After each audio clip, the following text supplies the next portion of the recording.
Hello, good people. If you guys are hearing this already, hello.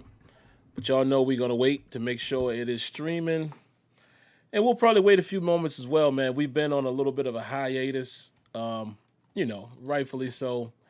So we'll allow some time for the people to get up in here before we really intro everything. But for you guys that already can hear us, how's everybody going? How's everybody going? How's everybody doing? How's it going? Hope everybody is well. Interesting thing, man, and we're gonna talk some football, but I'm reading as soon as I opened up Twitter. I saw it earlier today too.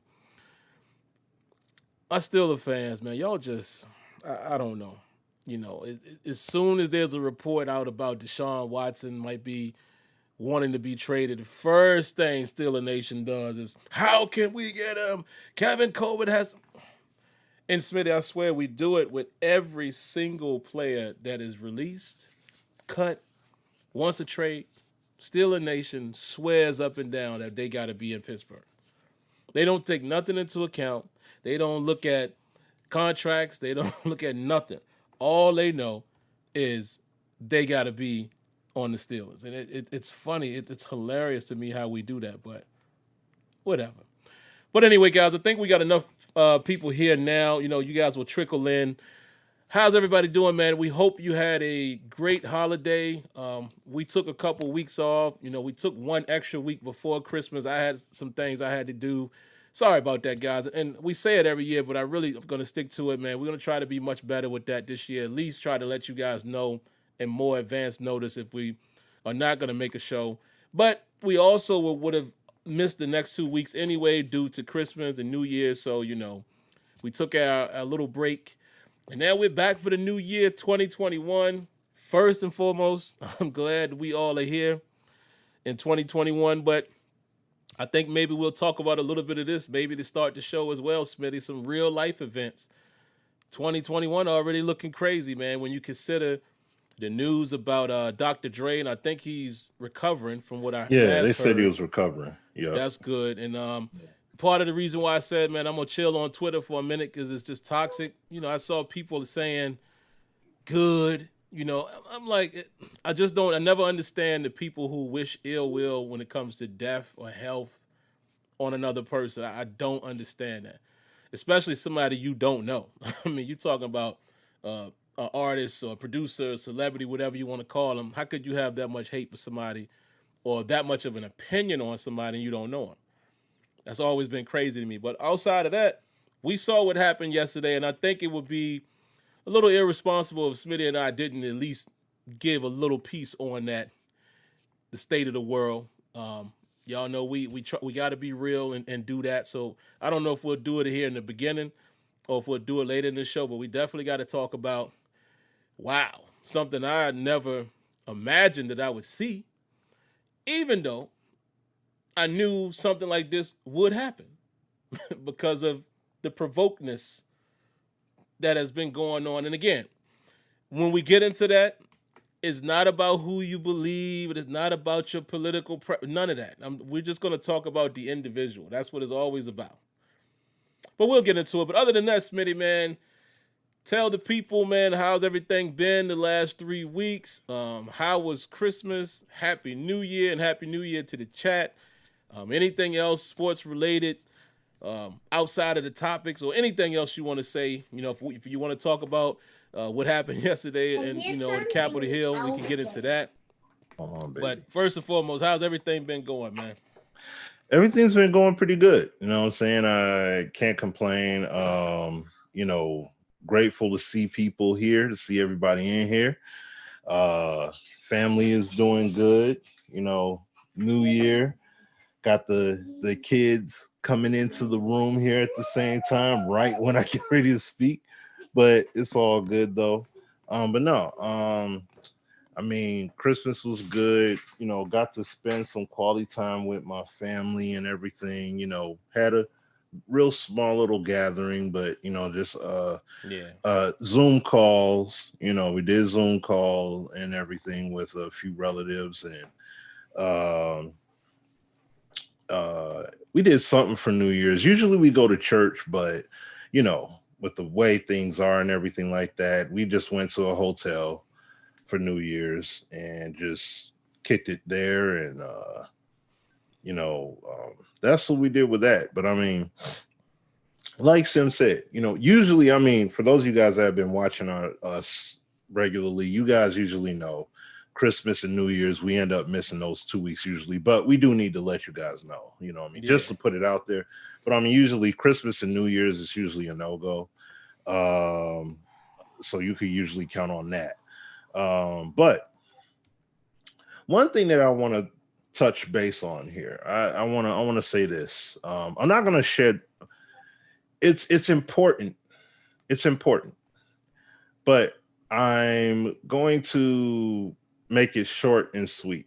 Okay. I told Sim about it, but it's look, I had a situation right before the new year at the top of it too, where somebody had spazzed out because of, I'll call it that, because I missed their podcast. I missed their Zoom call for, they sent the invite 2 different occasions and I wasn't able to make it for whatever reason. And they decided to assume they gathered all they needed to gather and, came with I seen all I need to see.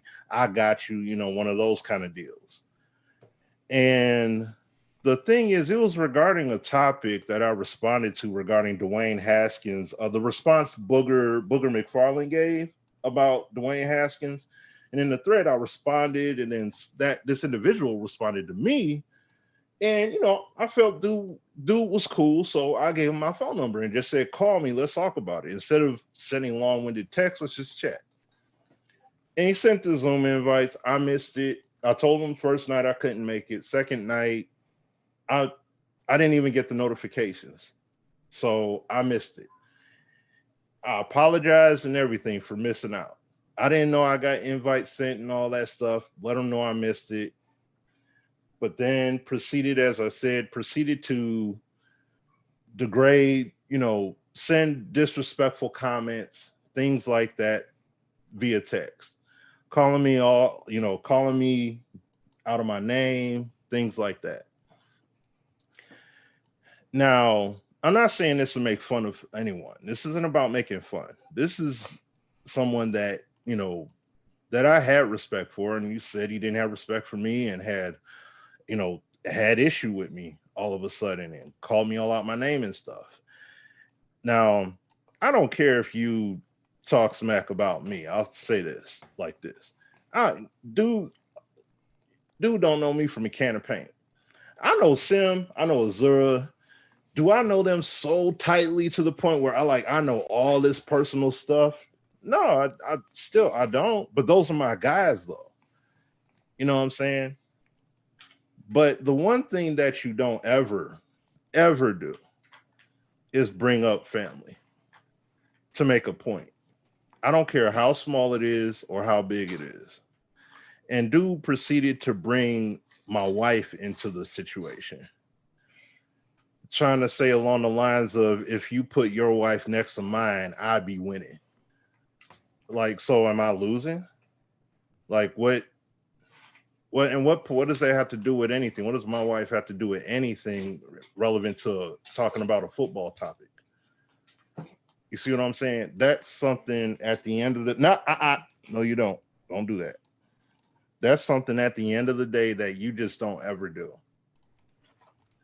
And when people have to do stuff like that to make points, regardless of what your agenda is or what it may be, you need help. You need professional help.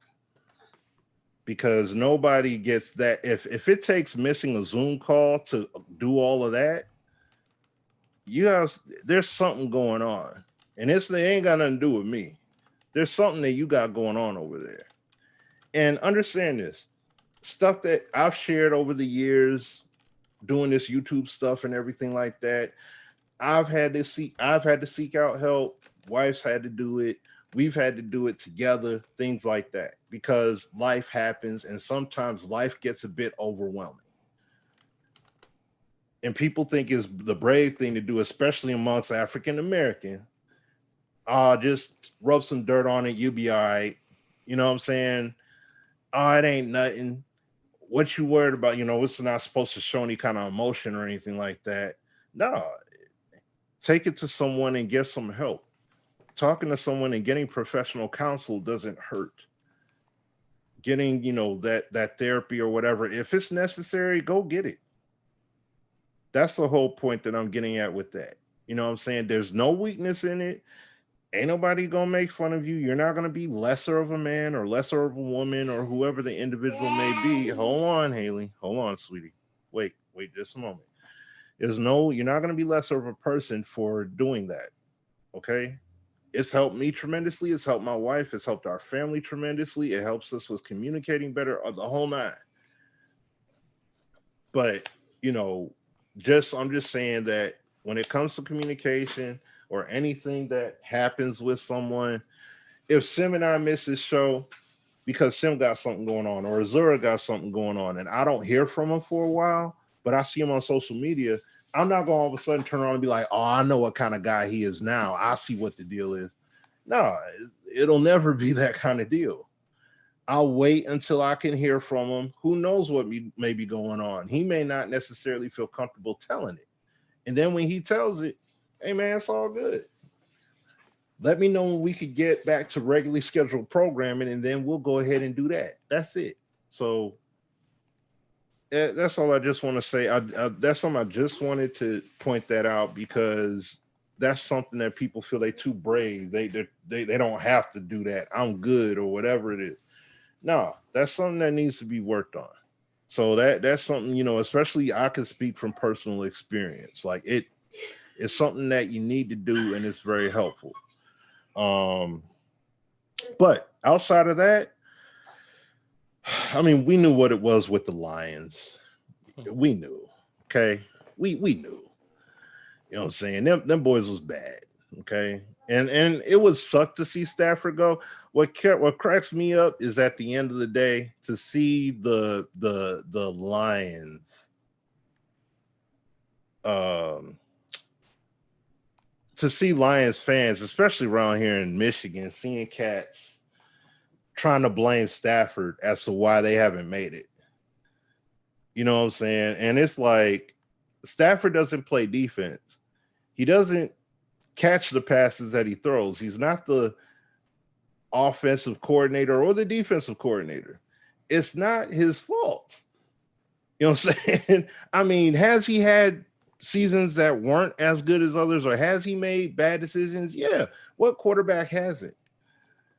Even what great quarterback hasn't done that? You know what I'm saying? That's going to happen. But he still is a phenomenal quarterback. And if he was in a better system, he'd be thriving.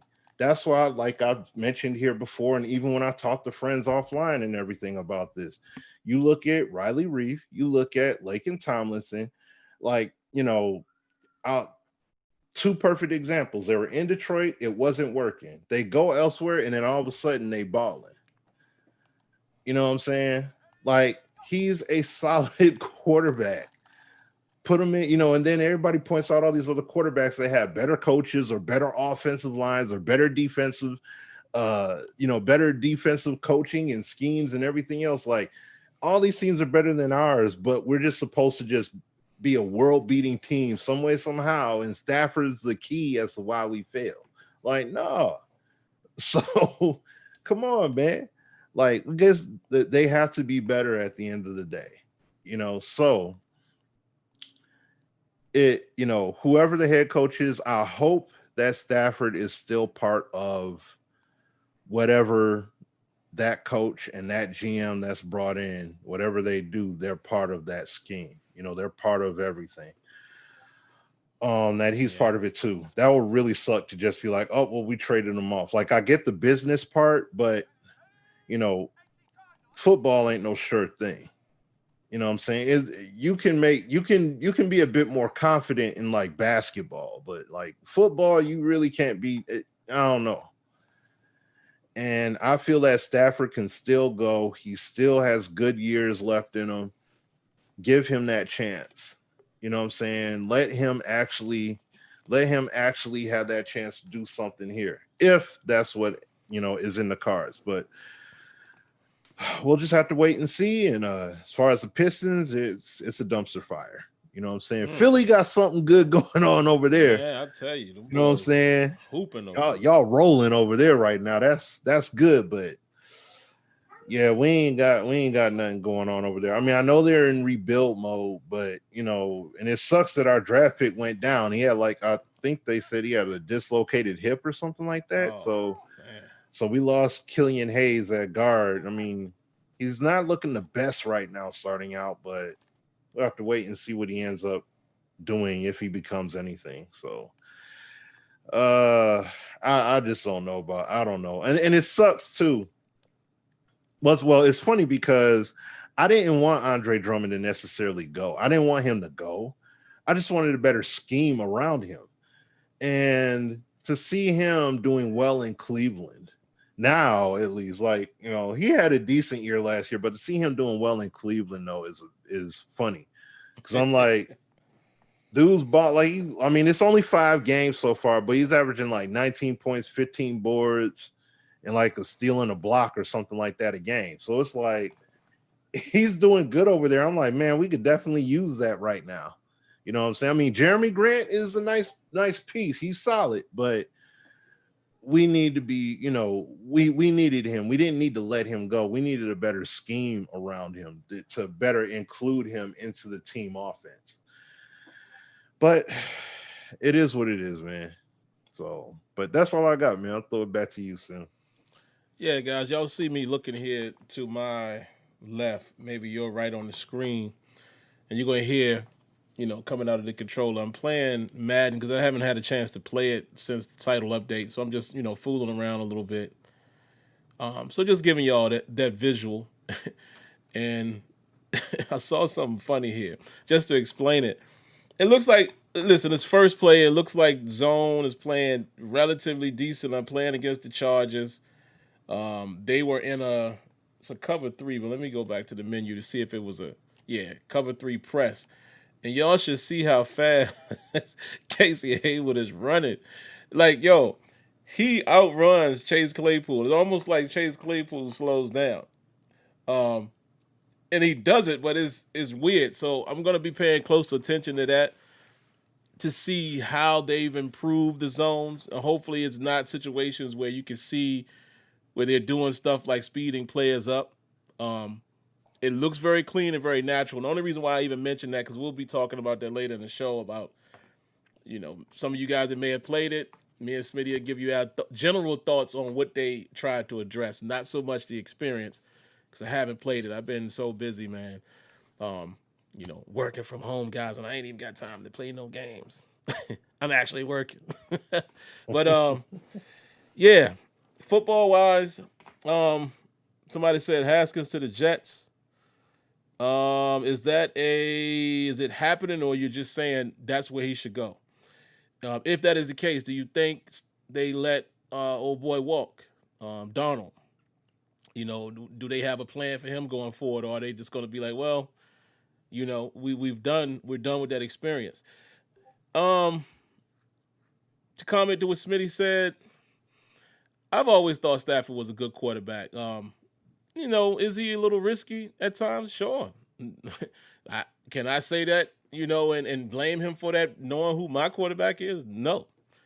They will gunsling it from time to time, but, man, let me tell you something. I remember a couple years ago when we played the Lions, and I think it was Juju's second year. Smitty will hate this, but it was that game when Juju scored like a 97-yard touchdown, basically angling his way to the end zone. In that game, though, Matthew Stafford was throwing dots.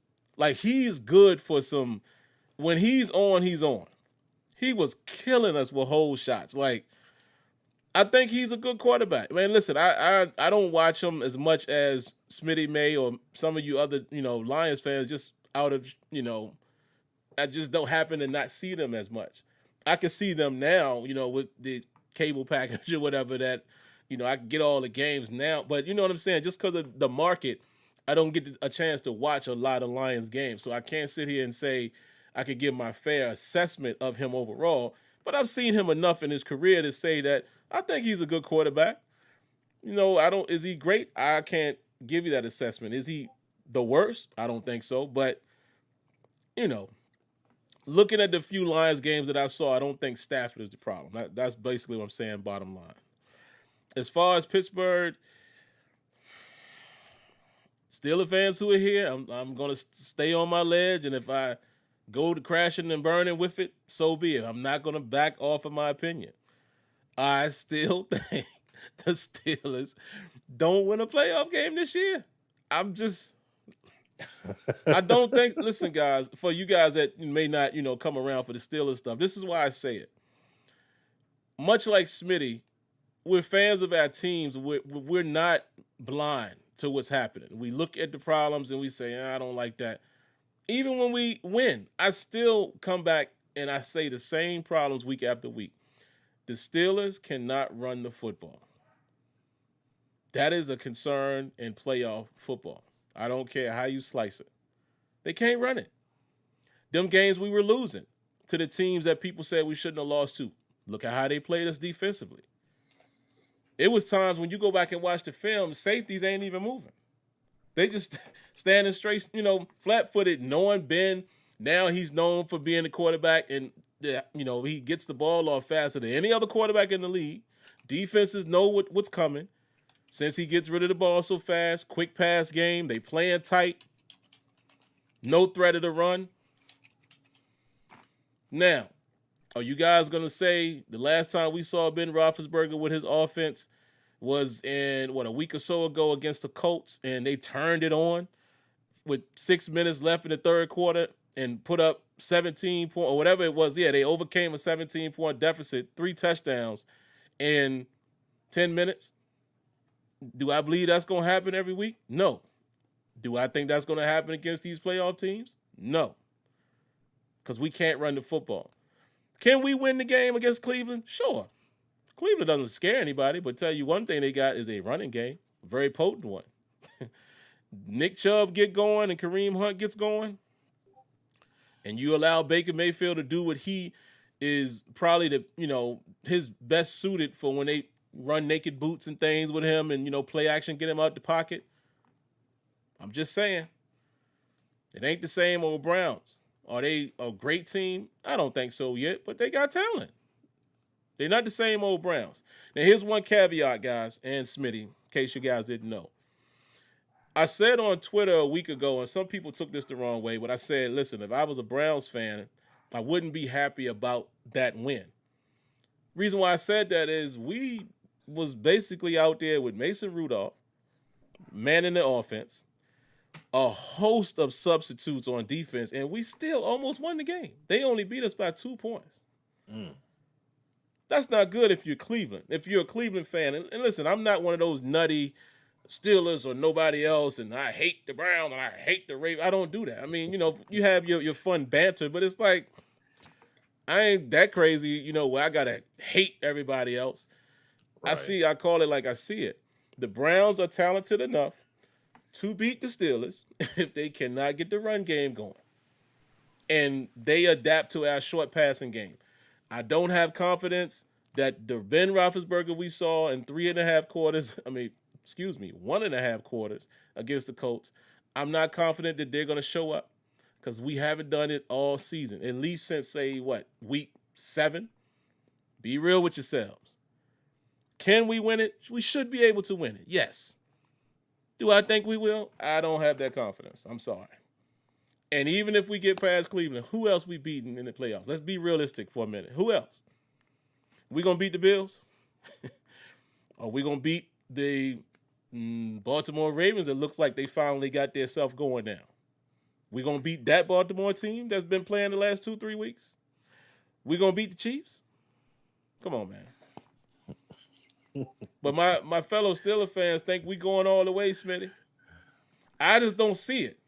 I just don't think that this is the year. So we'll see. Though? But we'll see. The thing that I will say though, I mean, I know regular season games aren't the playoffs and everything, and that's different. But I mean, even the the Chiefs won the Super Bowl, and the Lions nearly beat them. Yeah, that's true. We would have beat them. That's true. So it's like I can't say that y'all can't win. You know what I mean? Like you guys can win. So it's that's the thing about football, man. It's just never know, there right? is no surefire. Yeah, like somebody can mess around and get hurt, or dudes could drop a pass, or you could get a pick, or what about this caveat? They won't even have their head coach due to COVID. Who? Stefanski will not be coaching. Oh, wow. And they lost Joel Bitonio, their all-pro guard. I mean, listen, man, it's tough. That's what I'm saying. It's tough on them. But I'm just being a realistic fan. And honestly, for some people who, I know they picking fun at me saying, you're going to eat your words. Well, if I'm wrong, guess what? I'm still hopefully happy. So. Yeah. We mess around and win and we get the number 7 this year, I'll be happy to be wrong. Yeah. I just don't see it, guys. I don't. But like Smitty said, listen, is it possible with that offense and the talent that's there that they can get hot? Yes. Somehow they came to life against the Colts when they were dead in the water, down 17 and 6 minutes left in the third quarter. We saw it early in the season. But it's just, y'all know it hasn't been consistent the last 7 weeks. They just been the slow starts, no running game, and Ben Roethlisberger throwing the ball 50-plus times. I don't trust it. I don't trust it. So, we'll see. That's all I got. I won't bore y'all with that, man. Hold on. One guy says Ben is playing like it's his last game. Yeah, I mean, we'll see, man. Caesar Diaz, shout-outs. These are a couple people that come through, man, for the Steelers stuff. And I appreciate y'all double dipping because y'all don't have to. He says it's like that wild card run we went on. Yeah, look, this the same team who, I remember that year. when we we won 6 consecutive games to win the Super Bowl. And that was the year after the New England Patriots sent a rookie Ben Roethlisberger home on an interception thrown to Rodney Harrison. And the very next year, we come right back and, the lovely story. And Ben Roethlisberger tells Jerome Bettis, give me one more year. And we start off decent. Then we went on the losing streak and we snuck in the playoffs, went all the way. Is it possible? Sure. I'm just saying, I'm not confident in it. I mean, that was a better team there, too, though. Oh, come on, Smith. You know what I'm saying? You talking about at that point in time, but, We'll see, man. But it can happen. That's all I'm saying. See, this is the other thing, too. It can happen. What if somebody get hit off that COVID protocol? You know what I mean? Like, see, that's another thing, too. You can mess around and lose keys off. That happened with the Browns. They lost key guys off of COVID protocol. So it's like, it's unfortunate, but consider it like an injury, like having an injury. It's the same kind of situation that we're in right now, where it's like, who knows what can possibly happen? A key signal caller can get hit with COVID protocol. It could be an offensive defensive coordinator for the other team, and then they gone, and it's like, okay, all right, bet. Like that's, you still gotta look at them pluses and minuses accordingly. Like, so no doubt. Them not coach is key.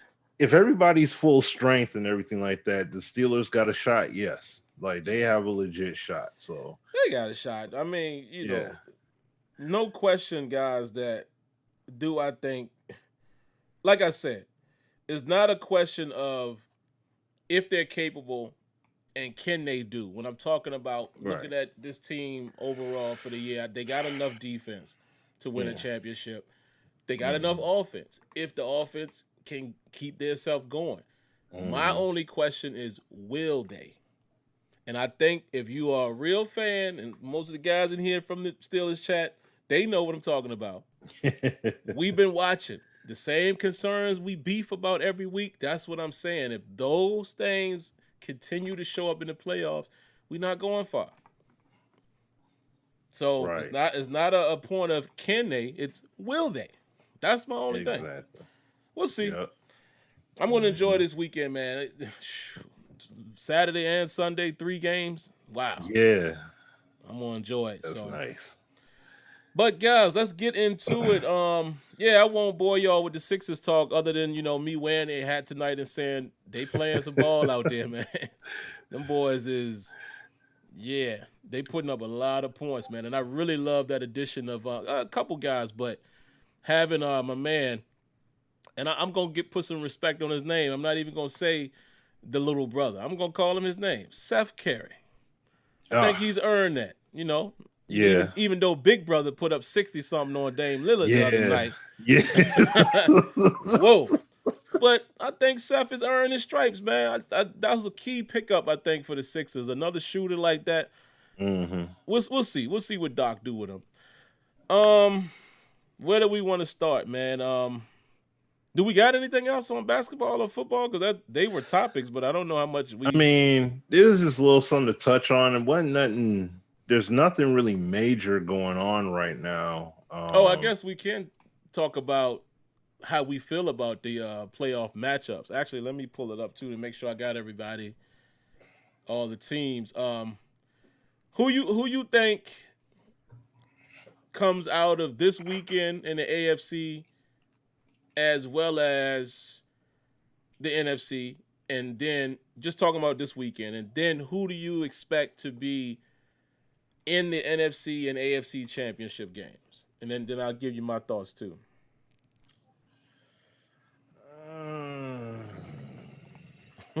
And I'll read out the matchups for everybody who may or may not know. AFC is starting off with the Colts and Bills at 1:00 on Saturday. Next up will be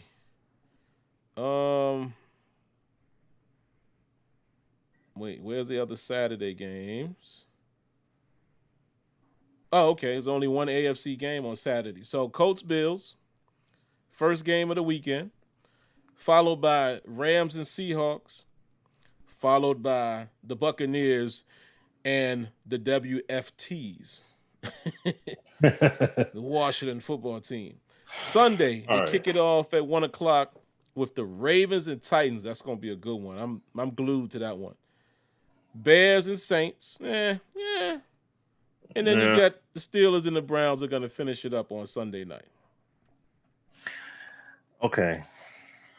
All right. Let's see here. So okay. Tampa Bay definitely is winning against Washington. Well, okay. It's going to be quarterback for Washington is the question. I think Alex Smith dealing with something. Well, yeah, that's going to matter. Because I mean, Chase, if Alex Smith goes, if he's able to go and he can play decently, it may be interesting, especially if my man Chase Young, if he gets at it, because I know he's chomping at the bit, but at the same time, you got to get past that line though too. Right. I'm not saying he can't now. He's proven that he can get back there.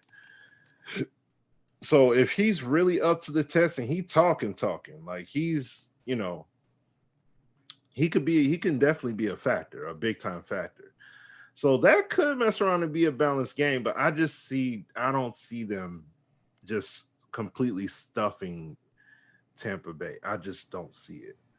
They're going to get that. I think Tampa's going to win that game. Yeah. As far as, and I mean, I just have the bracket up, so I'm just going to say like who I believe will win their first round games. Not Chiefs, excuse me. The Saints. Yeah. I don't see Chicago posing a threat to that.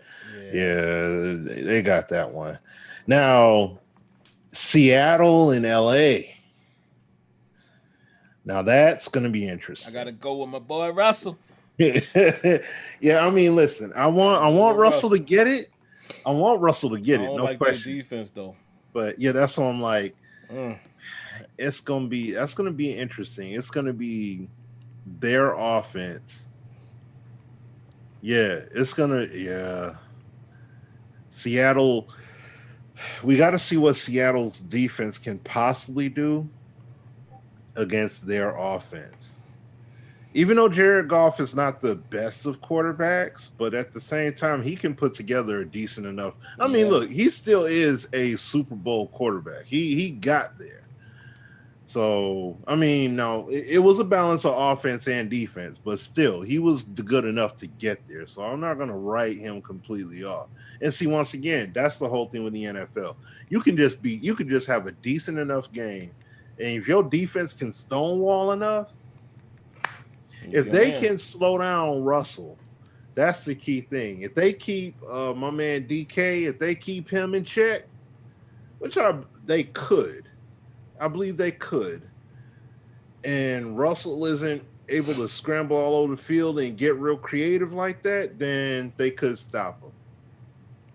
But I'm gonna go with Russell, man. I like Russell Gotta Wilson. I go with my want him man to get it. Russ. You know what I'm Yeah. saying? So I'm gonna go with the Seahawks on that. Now, as far as AFC is concerned, yeah, like you said, man, that 4-5 matchup, the Ravens and Titans, that's That's the one right there. that's gonna be tight. That's yeah. I can't. I don't know. To go, I will say this. Dang, even to say to go up against the Chiefs. Even it could be either team. It would be interesting to see. I'm gonna go with Titans, man. I'm gonna go with Titans. Only reason why I am is because that I don't know. I just They feel playing that in Tennessee too. yes, I mean, not like home field really matters right, these yeah, days, but like, but I just feel that Lamar. I mean, I know that's their offense, but relying on Lamar Jackson's legs as much as they do, and if it doesn't work, like teams can scheme against them. It's not that they can't win. I mean, don't get me wrong. Baltimore can still win games because he knows how to air it out too. So, and it's not like they can't run either. So, I'm going with Titans because I want to see Derrick Henry. I want to see them push forward. But it would be fun either way. But I'm gonna go with Titans on that. yeah, What you think, man? I know Ravens fans probably would hate it. And I see Dez in the chat. Listen, man. One thing I can say for y'all's Ravens, Lamar better win that game, man. He, y'all, you can't let the Titans knock you off again. Yeah. And real quick, just sidebar.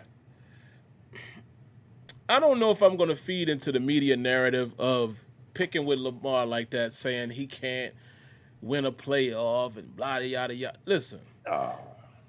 no one man can, is the sole reason why. Well, sometimes they can definitely aid the win, of course, but you can't put that all on him. And I'll even go as far as saying this: we still asking questions about whether Lamar is that type of quarterback. The question is still out there. So if people are still saying that, then how come now when the playoff game comes and he loses, now all of a sudden, oh, he can't win the big? Which one? Which one is it? Which one is it? Is he a quarterback that you think is the total package, or is he? You know what I'm saying? Like as soon as he don't win, Mm-hmm. now you had all these expectations, but during the whole season they always shooting him down as far as what level of quarterback he is, and I still think he has a ways to go, not that far. I think Lamar, in my opinion, has improved each year. I might say in a few of their games that I watched this year, I don't know, and again, Ravens fans and Dez, if you're in the chat still, you guys could tell me whether I'm right or wrong on this. I don't know if his passing game elevated from last year to this year like I thought it would. I think he took the jump from the first year. Like last year, I thought he had improved. I said, okay, I see he's improved a little bit. I don't know if I saw that same jump going in this year, and I wanted to see that from him. I could be wrong. But at the same time, I'm not putting that on him, man. I'm not, that last playoff game, if I remember correctly, he played pretty well. It's just you couldn't do much with King Henry. And that just is what it is. But I will say this. Has the players behind. Yeah, man, he has to. He got to win it, man. I need him to win it. I don't want to see him, continuing it to go out like that. I need them to win it, but I gotta go Titans in this one, man, because I think the Titans are gonna do what, and it's crazy for me to say this because we clearly can't do it anymore. They're gonna do what we did to them this year in Nashville against the Ravens. They're gonna play ball control. And I think they'll be able to do it very well with Derrick Henry. I don't think the Ravens will be able to stop him the entire game. I like the matchup of A.J. Brown against Humphrey. I don't like it as much against Peters, excuse me. So, and it's funny, I'm trying to play this all out of my mind, just rambling. If the Titans find ways, man, to get A.J. Brown lined up against Peters more than Humphrey, Davis has a game, Corey Davis. I think even Tannehill does enough, because the threat of play action is going to be there. One, and this is not a knock in the sense of saying it's negative, but I'll just say it in theory. The only one little knock that I have on Humphrey and Peters, even though I love how aggressive they play, is that aggression. I think sometimes that aggression gets them in trouble. And you can't do that against A.J. Brown, because they'll just go over the top on you, and the rest is history. But I think the Titans win this one, man. And it's funny for me to even say I would like to see the Ravens get themselves a win, being that they're in our division. I'm supposed to hate them, right? But again, I'm a football fan, man. You know what I'm saying? Like, I'm going to always get my perspective based off of football, not just my love of the Steelers. But I think the Titans walk away with this one. It's going to be a great game, though. I just have a feeling that the Titans are going to be able to run the football up, control the football. Both of them, I think, will be able to run it, but I think the Titans will win the time of possession. And there you have it. Who else we had, Smitty? I think the other two games on Sunday. Who you got in those? Well, you already said Bears Saints, so that might. Yeah. Let me see. There's the Bills and the Colts.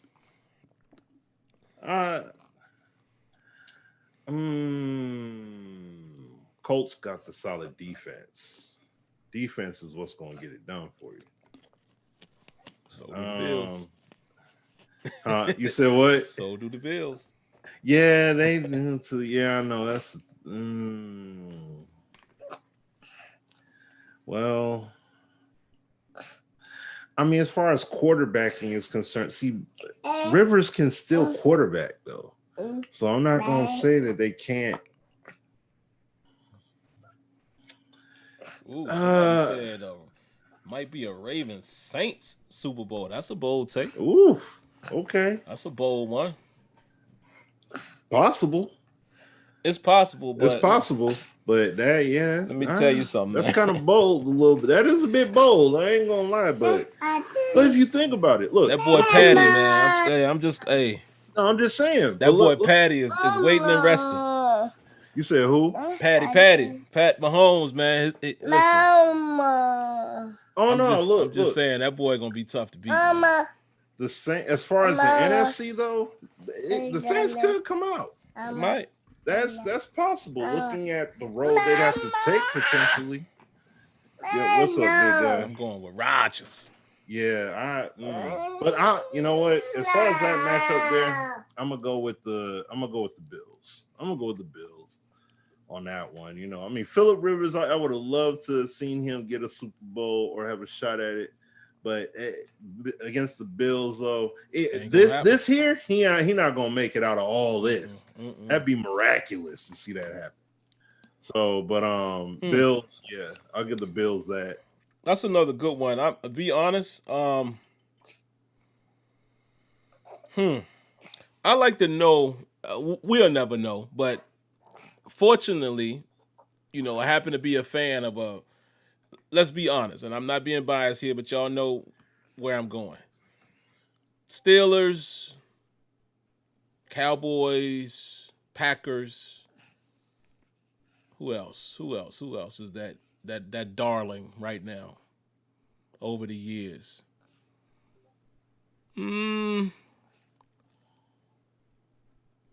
sometimes the Saints. But where I'm going is I've been fortunate to be a fan of a team that's like one of the marquee franchises in terms of ratings and things like that, right? So I understand making the Steelers Browns game being the last game, but I don't know about that one in this, if I'm being fair. I think I don't know if you start with the Colts Bills. I think the Colts Bills could have landed a better spot than 105 on Saturday. Y'all gonna start it like that? I mean, I know Brady is Brady, but you couldn't have threw that game at 1. You know what I mean? No disrespect to Drew Brees and the boys, but you know what I'm saying? You couldn't have made the Bears and the Saints be at 1 o'clock. Like, they should have had that game in more of a prime time, in my opinion. Colts Bills. That's a huge one. And now, understand what I'm saying, guys, is the 4:40 and the 8:15 time slots to me are prime time. Both of those are more, you know what I mean? Not the 1 o'clock. Ravens Titans at 1 in favor. Yeah. You do that over, and you allow the Saints and the Bears to play after them. Come on, man. Yeah, Y'all got to cut it out, NFL. I need to see who really pulls in the ratings. I understand it's Breeze, but nah, man. I would have honestly. I would have preferred Ravens Titans to be the 8:15 Sunday night. I would have took the 4 o'clock spot, 4:40 spot as a Steeler fan in this matchup. But I get the Browns and Steelers being the last game because it's been a huge hubbub about the Browns not making the playoffs after all these years and all that stuff and everything. So it's like to see them finally make it, and it's like they had a decent season. Yeah. Like, and that's the other thing too. Them just having a decent season. They haven't had that in a long time. So it's like for them to finally get it, that's going to be marquee. Yeah, I get it, man. Without no Cowboys, like you said, without no Cowboys being there and all like that. So they going to do that. So they could have got that Saints game up out of that 4:40 slot, though. Come on, man. You can't do Ravens Titans 105. Come on. That's the 1 o'clock game right there. The Saints and the Bears. That at 1. Compared to Ravens and Saints, that Buccaneers, Washington. That's if they was gonna do it, they should have flipped those right there. But whatever. Like somebody said in the chat, we're gonna watch them all anyway. I'm just, I pay attention to stuff like that, guys. Because again, like I said, the Steelers just happens to be one of them franchises. We get primetime games all the time, so I always pay attention to those spots. And I just be wondering, as far as ratings wise, is the NFL obviously that's what they're doing, but I don't know, man. I feel like they could have done a better lineup if they're shooting for ratings, but it's all good. Yeah, we shall see. Let me see. I didn't pick all of my winners. I gotta go with Bills against the Colts. I think that will be a good game. I'm not one of those people that get caught up in, look what we did to them in the third quarter. Styles make fights, man. Just that simple. I try not to ever do that, especially since I report on the Steelers now. I try not to ever get into that game of, look what we did to them. And they should. I think the Bills and Colts is an interesting matchup, but I do think the Bills win that. I'm going with my heart on this one, and I'm going to pull for Russell. Because y'all know my story with Russell Wilson. He's from my hometown. I'm always gonna ride with him for that. Side Sidebar question we'll come back to about the Rams, and I'm not going to Yes. forget. I'll come right back to it. But I got a question about them. I think Brady and the boys get it done against Washington, but I think the game will be closer than everybody would suspect because of that front seven. I think Chase Young and Montez Sweat and who else they got? The Alabama boys, Payne, and I forget the other kid's name. I always forget it. Allen. I think they're gonna make it a little tough.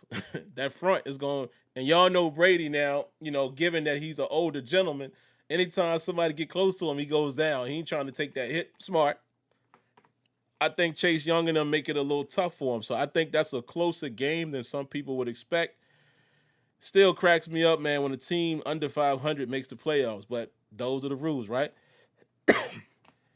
Ravens Titans, I already said I think Titans pull that one out, but I wouldn't be surprised if the Ravens go in there and steal one. I think Lamar needs that one.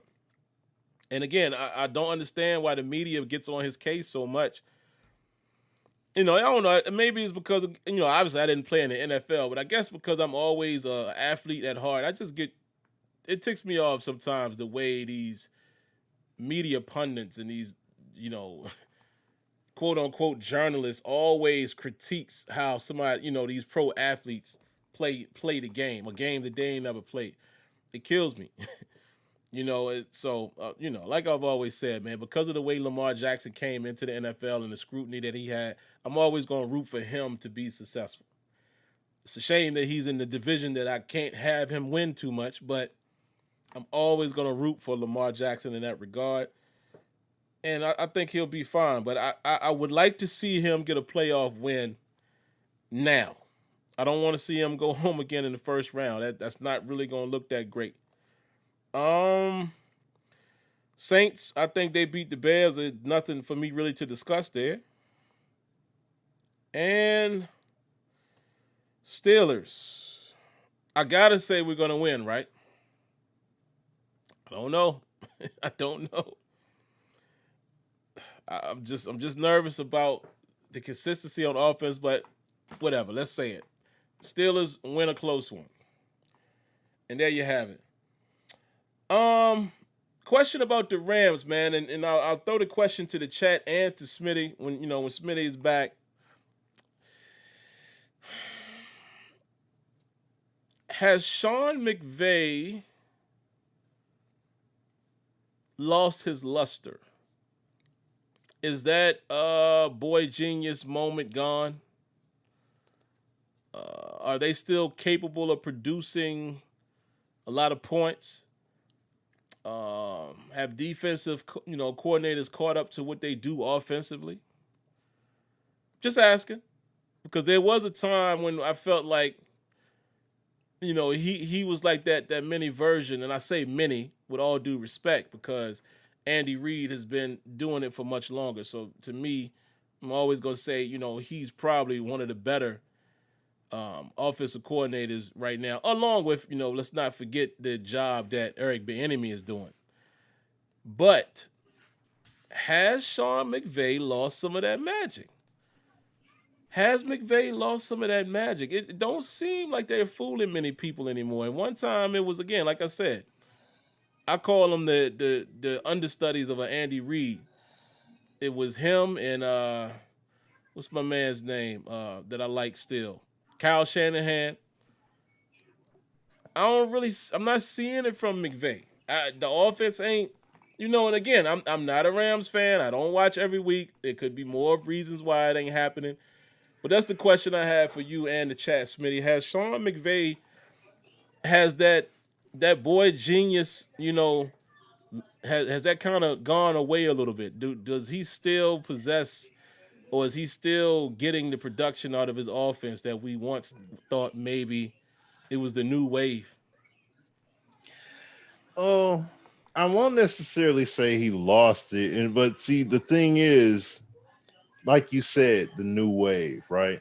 Mm-hmm. That's just like Michael Vick was supposed to be the new wave, the scrambling quarterback. Like it was going to be an era, and it wasn't an era. You know what I mean? And I still say that was different than Lamar Jackson. No disrespect. What? Vic running? Vic first step and open Oh field yeah, nah, unmatched, him bro. no, yeah, I love Lamar, but people keep yeah, trying to say he's no. Vic no. was that when he took off, bro. That's all I'm gonna say. That's all I'm Oh, gonna say. Vic was Man, something else. Nah, special. not the same.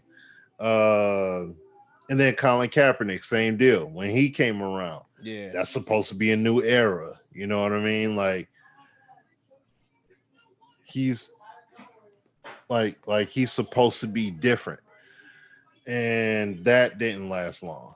So it's not even Lamar Jackson. Lamar Jackson is like he can throw. Like he's got an arm and he can throw. He's got accuracy, things like that. But even though Jackson can throw and he can run, you know, this is just the way football is at this point. So it's the same. It's the same thing when you're talking about this McVay. I don't think he's lost the team at all. It's just that football is a hybrid sport. You know what I mean? It's an ever flowing sport.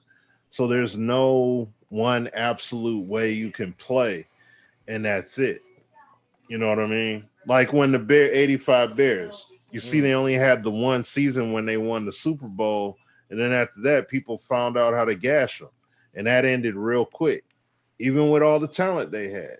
So it's that same kind of process. Like whoever is hot, if you're gonna stay hot, you have to have a system. You got to be like what New England was. You see what I'm saying? What they had. You got to have some kind of system where it's like the coaching, everything. You got to have this system where you can bring in component guys, because that's the whole thing about, especially a sport like football. It's not all about, like, you could have one or two or three really good pieces and have a bunch of complementary guys, and you can win for years. You can sustain for years because you have a system where you can lose guys and then bring somebody in and not truly lose a beat, not miss a beat. And that's where you look at the Rams, and it's not that he's lost potency as a coach. It's just that what is going on systematically from a top to bottom standpoint that's going to allow him from the position he is as a coach to keep that ebb and flow going. Right. You know what I'm saying? So, and I mean, and the other thing too, you don't have Todd Gurley. I mean, that was that was a key. He was a key piece of his success at that point in time too. So, I mean, that matters as well. So, they can still get things done. I wouldn't say that it's him. But yeah. So you got to have that top to bottom. That's why football. That's what makes football such a big question mark. Like how you were saying earlier on in the show, talking about the Steelers. You know what I mean? Like, I don't know if they're going to win, but at the same time, they can win. They could. There's so many pieces to the puzzle, so many moving pieces. Like, just from a coaching staff standpoint, there's so many moving pieces there. And then the talent you have and what you can do with that talent going up against your opponent, and how that can all play out. So it's just so many organic parts. There's nothing that's truly concrete. You could have great talent. Don't get me wrong. You can have great talented players and everything like that are dominant and everything else, but you still need to have that systematic, like, okay, this is how we're going to use him against these teams in order to make this, that, and the third happen. And then what are they going to do on the other side? They could be scheming. So so yeah, but I think he's good though. That's a long-winded answer, but I think he's good. Yeah, I got to check him out, man, and really watch the game and see what it is. It just, it just seemed like it lasted for about a year and a half or two, and then it's, just it hasn't seemed like they've been as potent anymore. I did see somebody in the chat made a great point, and I forgot about Goff. Is he even going to play? You know, he's dealing with that thumb and all of that. I Oh, would expect it, you know, being as that the dude finished the game with the dislocated thumb, but you know, obviously he didn't play last week because he got pins or something in it. So that's definitely a key factor. But yeah. Seattle's defense, man, oh man, gosh, man, it some of the games I watched this year, it reminded me, and you guys will remember this, Steelers fans, those years when we had the killer bees and we were winning offensively, you know, and we lose to Jacksonville in the divisional, like how teams was just able to do what they wanted against us. That's how Seattle has looked in some of these games. Now, the addition of Carlos Dunlap and Jamal Adams has helped, and I think Adams might be dealing with something too.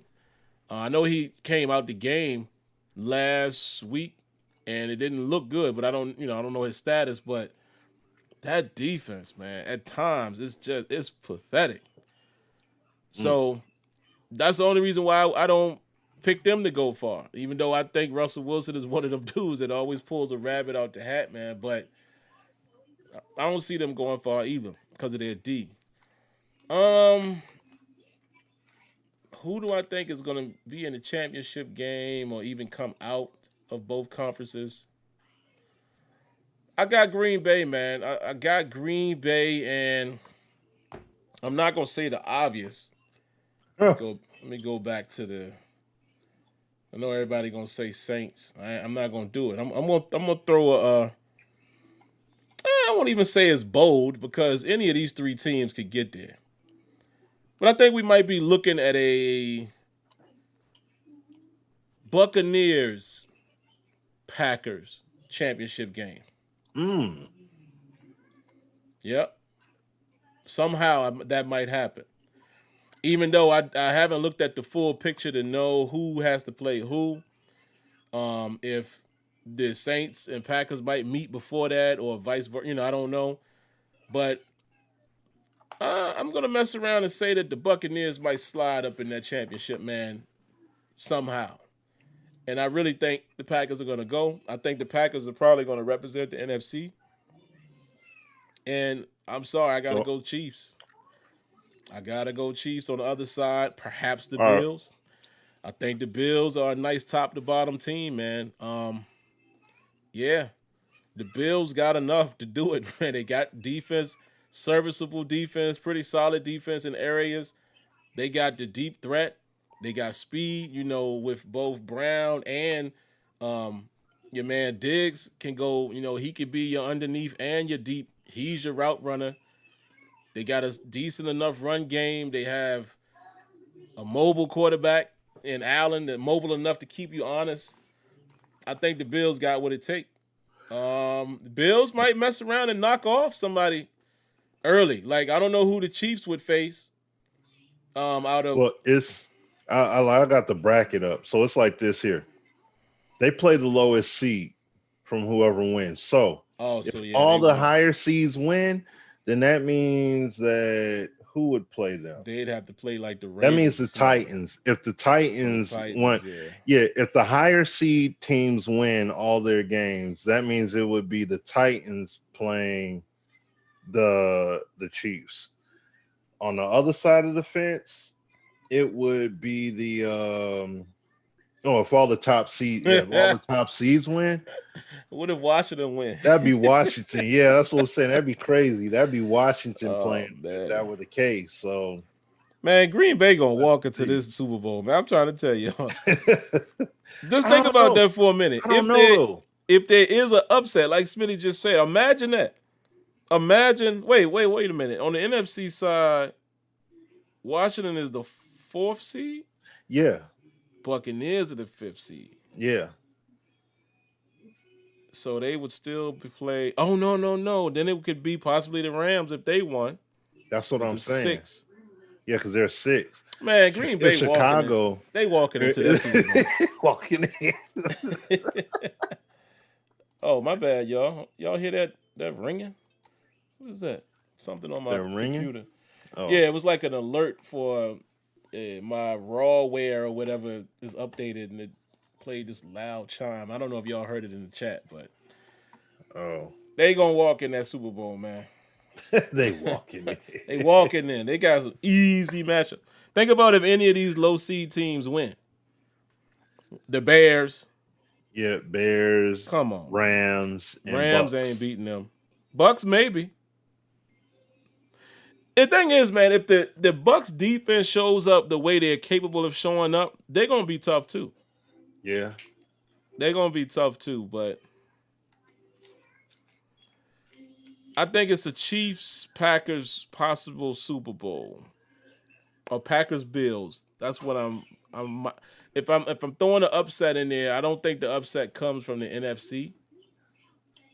I think the Chiefs, can't believe I'm saying this, but I think the Chiefs could possibly go down from a team like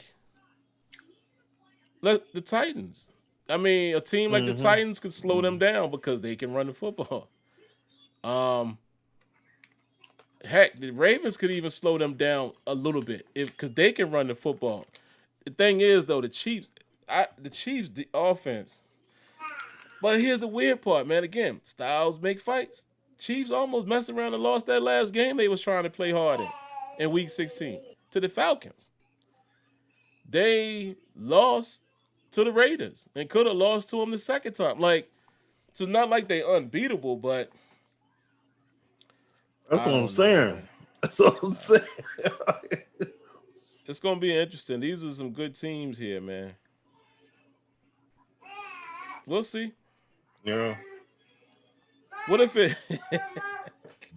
What? Let me throw one funny wrench at y'all, man. Imagine this. Imagine this being the Super Bowl. Browns, Washington. Is anybody out there that bets on games, if somebody bet that and it actually happened, boy, the payout probably would be ridiculous. Could you imagine that? Cleveland versus Washington in the Super Bowl based off of this field? Wouldn't that be crazy? Ain't gonna happen. But yeah, that would be crazy, right? I'm just saying. You know, I don't do too much betting as far as on games, but you know, I know people who gamble all the time, and they say you always bet what you think gonna happen, and then you make another bet for the most unbelievable thing ever. Because if it actually happens, you get paid out. So imagine that. Browns versus Washington in the Super Bowl. Wouldn't that be nuts? But that's all I got on that, man. Like I said, I'm gonna enjoy it. A lot of good football teams to watch.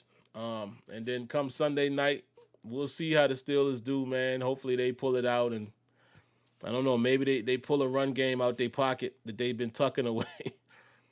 I don't know. But enough of that, guys. I guess we will get to the Madden talk. Let me see what you guys got in the chat while I wait for Smitty to get back here really quick. Kush OG says possible Chiefs Packers. Yeah, I think that probably could be it, man. Rodgers versus Mahomes would be lit. Jabraylon says if the Bills stun the Chiefs Packers, easy Super Bowl win. So you think in that scenario you think the Packers versus the Bills is an easy win? No, brother. I don't know about that one. Josh Ring says put money on that.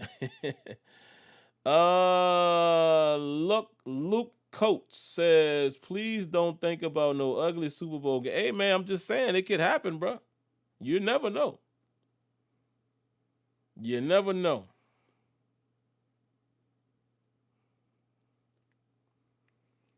Yeah, that would be something, wouldn't it?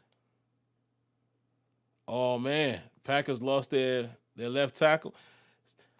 It's like Smitty said, man. One injury away, bro. You one injury away. You're one COVID situation away.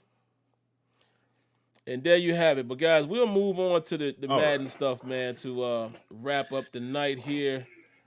He says, you think EA and Madden is looking at the playoffs and getting ideas? I doubt it. Yeah. I doubt it. You know, and that's funny because you throw us right to our last topic. So like I said, guys, and even here, since I've been busy communicating with you guys, I still haven't even really played the and I'm not gonna do that. I'm not gonna look away from y'all and be talking. Still haven't played much of the title update. Let me actually give me a second. Let me pull it up here so I can read some of the things. One thing I will say, and Smitty would probably chime in on this as well. I'm still not understanding, Smitty, why some people are. Let me phrase this the right way because it seems like guys will misunderstand what you're trying to say. We all should still be in our feelings and upset about the lack of attention and detail in a current modern day Madden, especially franchise. However, we already know all of this. We already know franchise wasn't on the cards for 21. Okay? The fixed Madden franchise came out, got the attention of some people, put them in a situation where now they're forced to do something, made Sean Grady stand up beside his TV or whatever it was and, give his soliloquy or whatever you want to call it.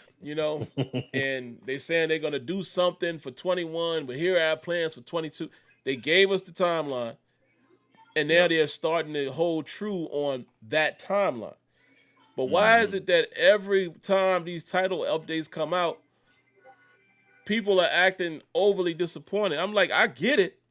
Globally, I'm overly disappointed by Madden 21's effort in franchise mode globally. This goes from August when the game came out.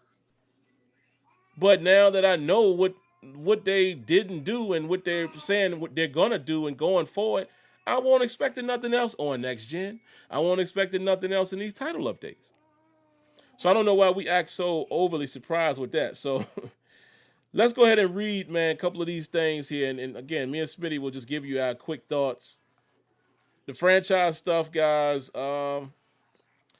New commissioner tools, draft autopilot assigned, so you can assign autopilot during the draft. I think that's decent for online franchise because we. By the way, I haven't been playing in the league. I had to step away, man, because not everybody is on next gen, and it's just Right. to try to go back and play Gen 4. Not saying that the game is worlds ahead, but it's just a totally different feeling to me. I just couldn't. So I took a break. House rules dictate how many plays can be called in a game and how long a player must wait before calling the same play again. I like that from a Madden standpoint, but from a simulation standpoint, we shouldn't have to do that because NFL teams run the same plays all the time. Right. We know the limitations of Madden. That's one of those Band-Aids. Y'all hear us talk about Band-Aids all the time. That's one of them. But whatever. It's cool for sim leagues. Undo free agency settings, undo free agency signings, if off-season directly through the transaction log. All right, cool. Team override settings, and I love this one.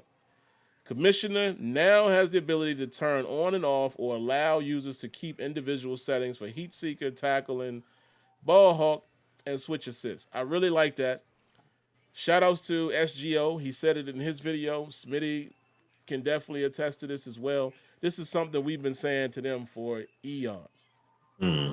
Years. I mean, all the way back at least to Connected Careers when it was Madden 13. We were saying, yo, the commissioner need to be able to lock down the settings and have global control. Just now getting it?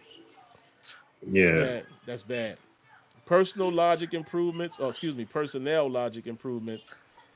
Always good when you can get that, but we'll see how that works. And it says now mouthpieces can now be applied in all new franchises. We're working to have this update come to existing leagues moving forward. Okay. All right. Gameplay. I will read them. Tuning to deep zone defender logic to focus more on deep threats in their zone and less on shorter routes approaching their zones. Tuning to deep zone logic in cover one to react quicker to deep over, post, and any other deep crossing route. Updating the facing direction of deep zone players so they'll face the ball rather than just line of scrimmage, which will help deep zone defenders turn in the appropriate direction when covering deep routes. Tuning to fake out logic on inside release post routes, or S post is what it says here. There was significant separation resulting from this release and cut when close to the line of scrimmage. This change prevents defenders getting faked out during this early segment of the route. Added Gen 5 specific change of direction animations to locomotion, which will improve a defender's ability to transition from strafe to run quicker and smoother to help defenders get into position to play the ball quicker. I think I've actually already seen that in a little bit of time. I was fooling around here. I'll keep you posted though. What else? Is there more? Tuning to improve turn and run to better anticipate vertical speed threats. Maybe that's what I was seeing with Casey Hayward. I'm telling you, y'all should have saw it. I should have plugged it in and threw it on the screen. Oh, it was crazy. It was. I mean, it didn't look bad because everything was seamless, but I was like, man, he's moving fast. But we'll see. Tuning to allow faster top end strafe speed for defenders in deep zone. Maybe that's what I was seeing. Extended the distance that a deep third can look inside when anticipating deep crossing routes coming from the opposite side of the field. Fixed an issue causing outside deep third defenders to leverage the number one outside receiver too long, even when the receiver was no longer a deep threat. And there's a dev note. It says we've made significant tuning changes to zone coverage, specifically deep zones, to better balance the deep passing game and increase anticipation of deep zone defenders. I like that. One thing to be aware of is that these changes only apply to defenders in zone coverage and will not, and they put not in capital letters, will not impact match zone players after they have transitioned to man coverage on applicable match coverage plays. Okay, makes sense. We will continue to monitor stats and feedback on both man and zone coverage towards future tuning updates, and thank you to the Madden community for the feedback on zone coverage. All right. All sounds good. We have to see how that plays out. The only beef that I have is I hate when they say things like, we will continue to monitor stats and feedback. That right there always bothers me. That's that dial up, dial down stuff I always talk about. Mm-hmm. Why does stats matter? Because they used to do it with the run game too. They try to get the averages to, and I get it. I get it. In theory, that is a simulation thing. But what about games like when Derrick Henry rushed for 200 yards? How could you account for that? So I hate when the gameplay can be tuned based on averages you would prefer to see. I don't like that. Just let whatever's going to happen happen. And let the gameplay itself and or the opponent be able to dictate what type of averages you're getting. You know what I mean? But that's just my beat. Good job. But listen, guys, again, I haven't had a chance to play it. I can't give feedback on it. Please share you guys' feedback in the comments if you've played it already, whether it's Generation 4 or now Next Gen, which is, Gen 5. Give us your thoughts. Please share them. Smitty, my overall thoughts is that all sounds good. Zones have been a little horrendous on Next Gen. I probably can... I could probably share a little piece of what I'm about to say here. It's still some private conversation. But I have known for quite a while that because of the player movement and how it was implemented and how the data is being fed and all of that, that was causing more holes in the zone coverage than what we were seeing in the past. So it exposed a lot of deficiencies that they had in zone coverage. And a lot of this stuff needs to just be redone and retuned anyway, right? But I knew that was the cause of it. So I'm interested to see how what they've done here, how that's going to help, a part. half of the battle is being lined up in the right spot, Yes.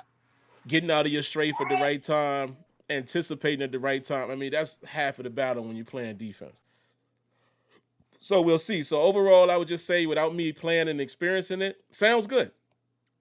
Desperately needed help. I'll wait to see how everything else transitions, and we'll wait to see what they may do with man coverage or what have you going forward. But it's about all I got. But what are your thoughts, Smitty, man, as far as what they have here on paper and your overall feelings of what they tried to do with franchise for this year? Um, I mean,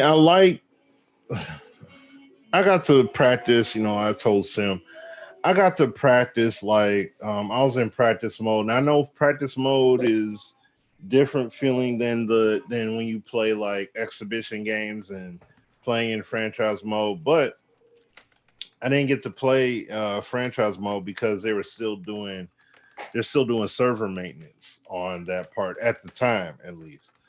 Um, I mean, am I seeing the responsiveness of the zone play there? Yes, it's looking good. Um,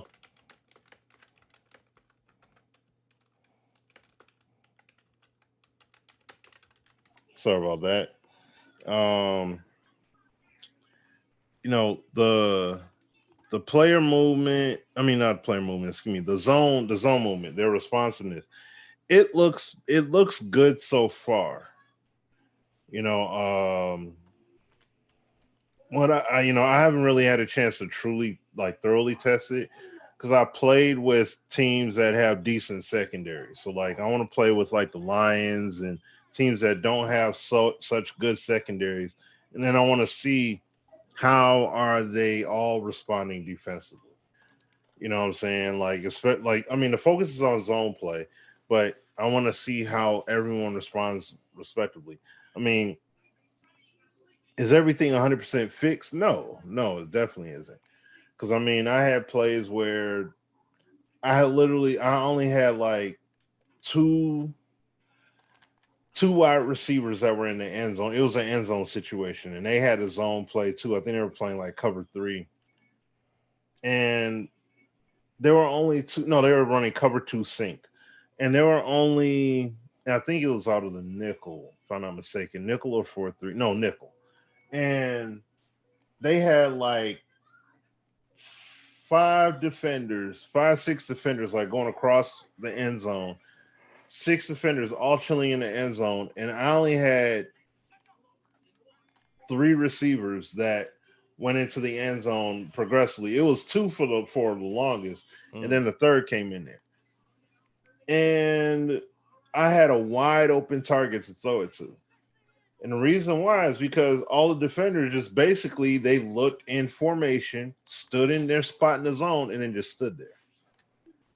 And that's been problematic for Madden forever. It's like they'll pass off, well, not even pass off now because they don't even do that. Or at least they don't have the animation effect for that.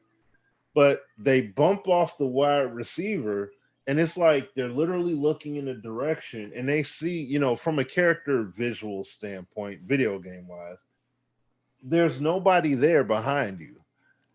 And it's like you just pass them off and then stand there. And then I'm like, oh, okay, wide open space then. I'm just going to drop it in there. Boop.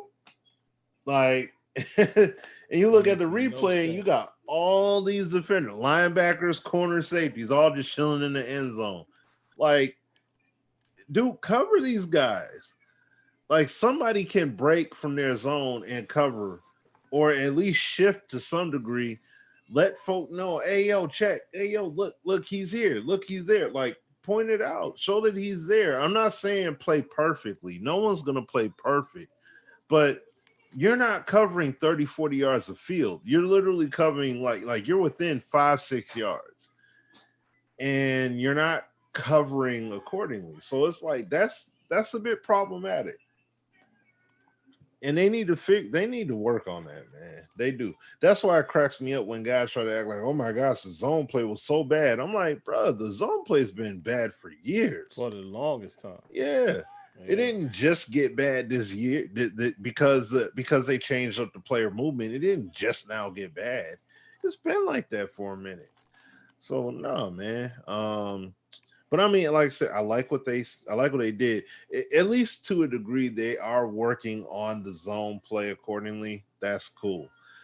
Um, excuse me. As far as the franchise mode improvements, I mean, it's the stuff we already talked about from way back when. Way back. They already said what it was going to be. It's just a matter of it getting here. And like what Sim said, you know, we get the disappointment. I understand that part too. You know, me from reading the article earlier and seeing the notes, this is like, you know, hey, franchise fans, look what we did. And I'm like, yeah, for the online guy, okay, you know, not you did some good things, but I mean, we knew about that. But it's like, excuse me, you're celebrating something that you just now brought into your game that should have been there a mighty long time ago.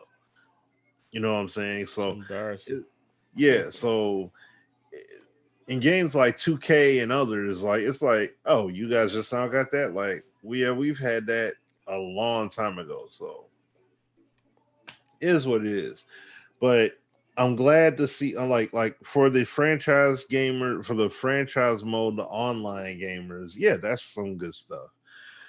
Um, but otherwise, no, they got a whole lot of work they need to do. And the key thing is, like, you know, Sim and I have talked about many times before, they got to be enabled to do so. Maybe when this 2K game, depending upon what this 2K football game is like, I want to talk maybe about that'll that too. push.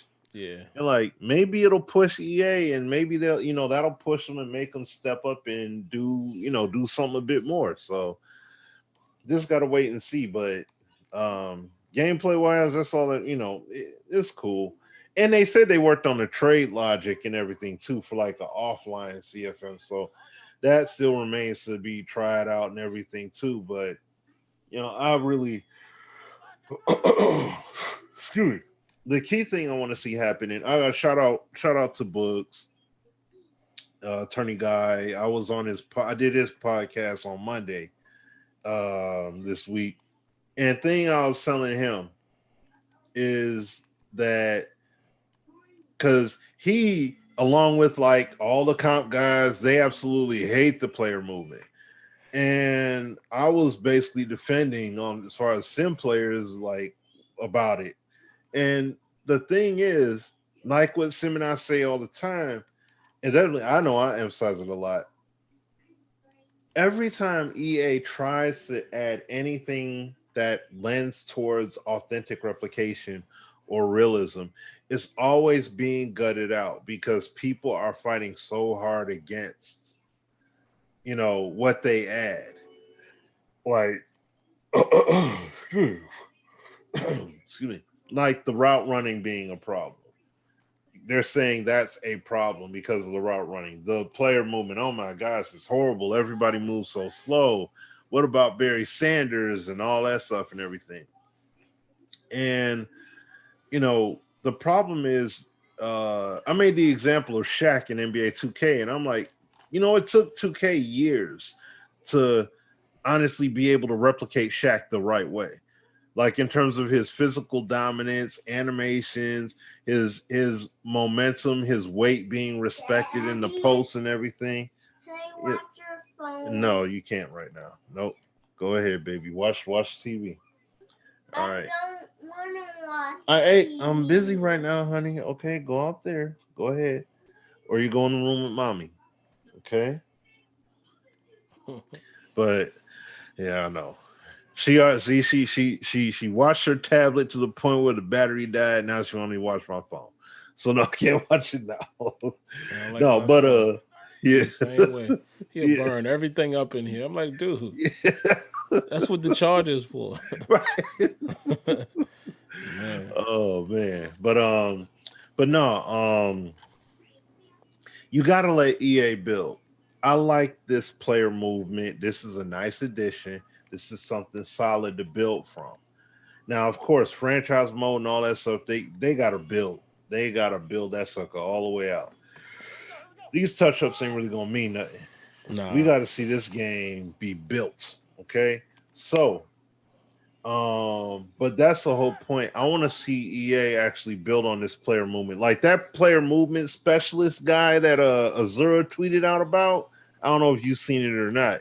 He's like a footwork specialist that works with the NFL players, wide receivers, and corners and stuff. Well, mainly wide receivers, but and he said Azure was like, yo, they need to hire this dude ASAP. And I'm like, yes, if you bring him in to help evolve your player movement and route running and stuff like that, perfect. You know what I'm saying? So we'll have to see, like I said, we'll have to see what excuse me, what 2K ends up doing, how that game actually is, what they end up putting out. Because if they do put something out valid, then that can mess around and push 2K to give us the game. I mean, not 2K, push EA to actually allow the devs to make the game that we need to be made. Who knows? So we'll see. Yeah, man, because speaking along those lines, and just to sum up that part about Madden, yeah, I feel the same way, man. Look, it's one of those things where we are when it comes to Madden. And at this point, man, really all you can do is look to see where the good lies and where the bad is, and it's just that simple. And I say that because and I know I can't remember the name specifically. He might even be listening, man. So my bad. Actually, you know what? Hold on. I can get the name because I'll go to my view history and I'll find out who it was. 2 seconds, guys. Sim Gaming Network. So shout outs to Sim Gaming Network. He put up a video about a month ago now. And I'm late seeing it. It happened to come across my recommended yesterday. He said Madden 21 Next Gen versus NFL 2K5 player movement only.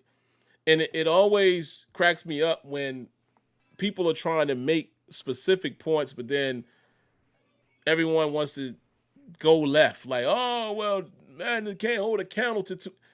That's not what the man was showing. He was simply showing you how the narrative is with player movement, much like what Smitty was just saying, some of the competitive crowd and others, even Sim guys were saying it was too slow.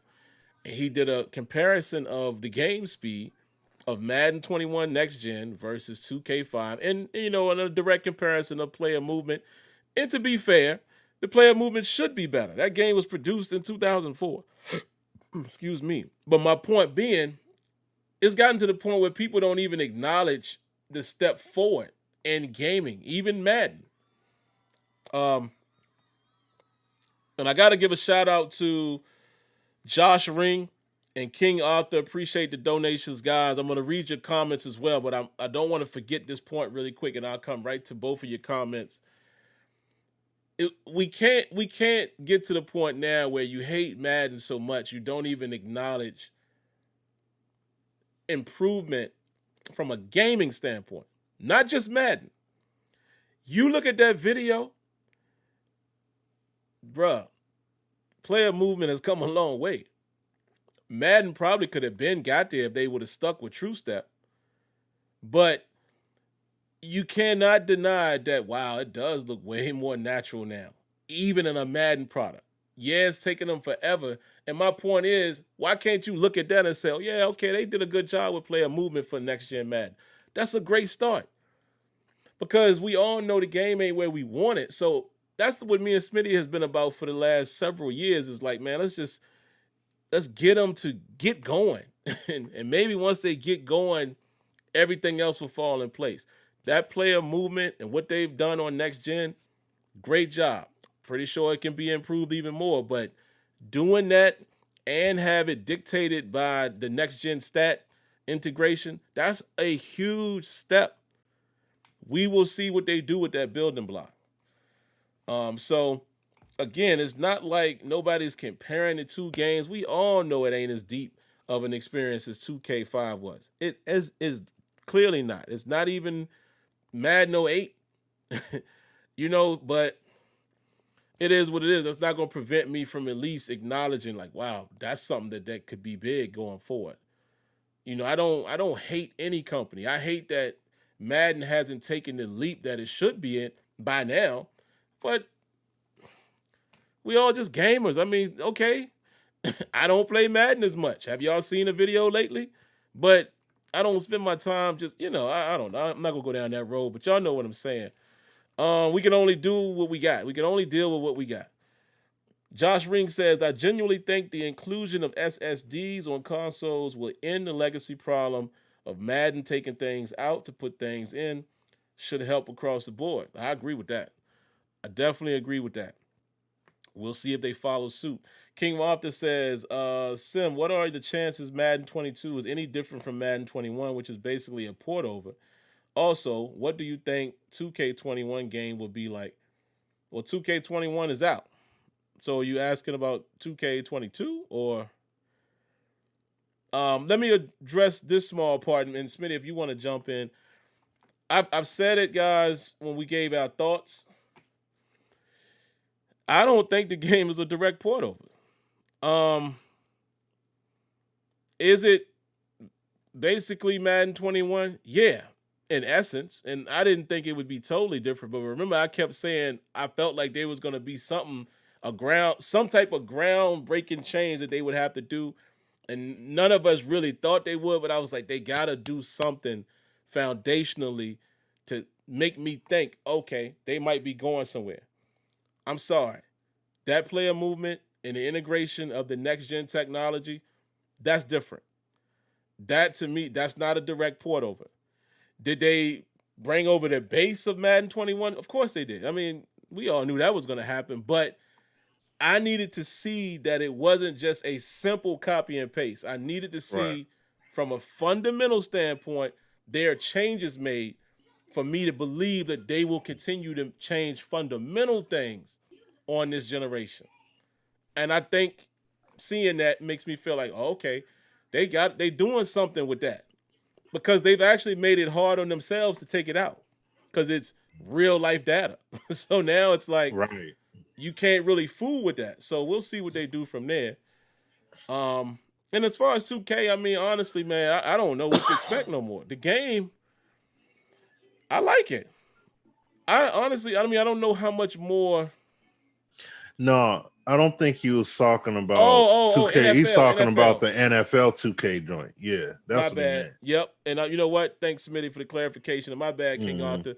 I wanted to speak on that too really quick, and I'm going to be very brief. I just want everybody to ask themselves this question. And this is a straight up question. You're the NFL.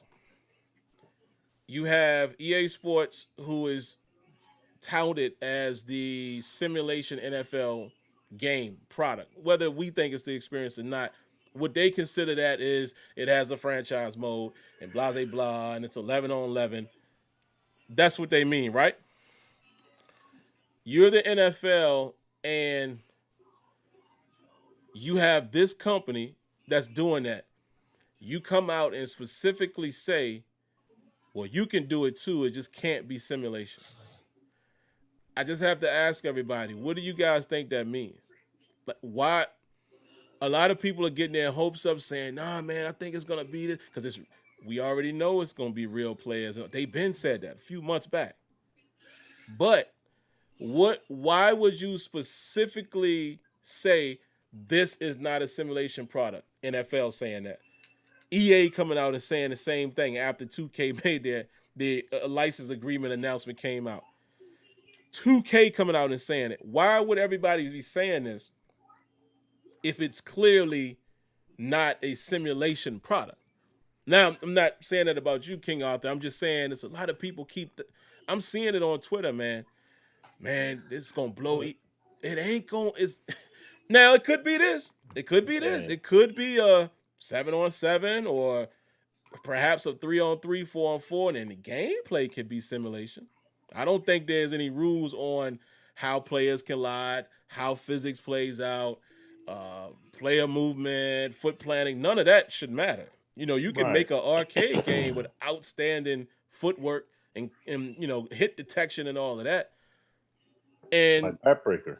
Yeah, there you go. But my second question to follow that up, Smitty, to the chat, how many people how many people will accept that as their football game of choice? Let's say it's 4-on-4. Outstanding gameplay, but it still ain't Right. giving you your, you know what I mean? Yeah. So I feel like Smitty, and I'll throw it to him. At best, I hope it is a game that, from a gameplay standpoint, it plays very realistic. Let's say that.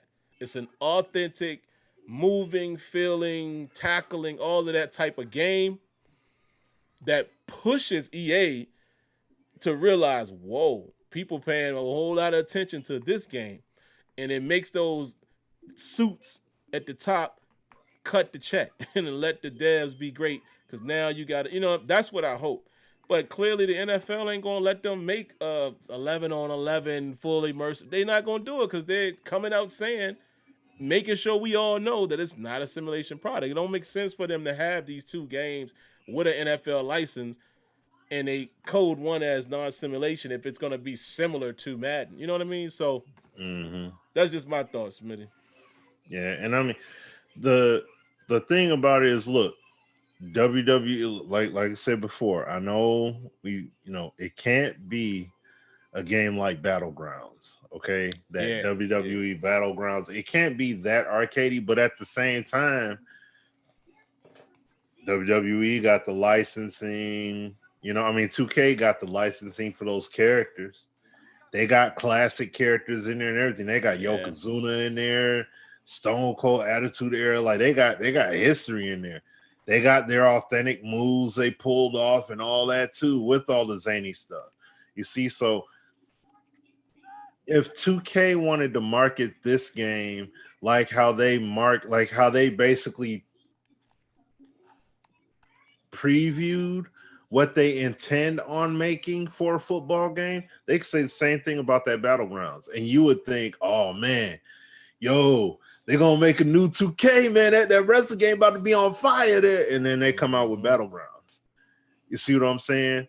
We're gonna use our reputation and give the authenticity and the detail that you guys know, but it's gonna be more social friendly experiences and easy accessible, quick pick up and play kind of deal.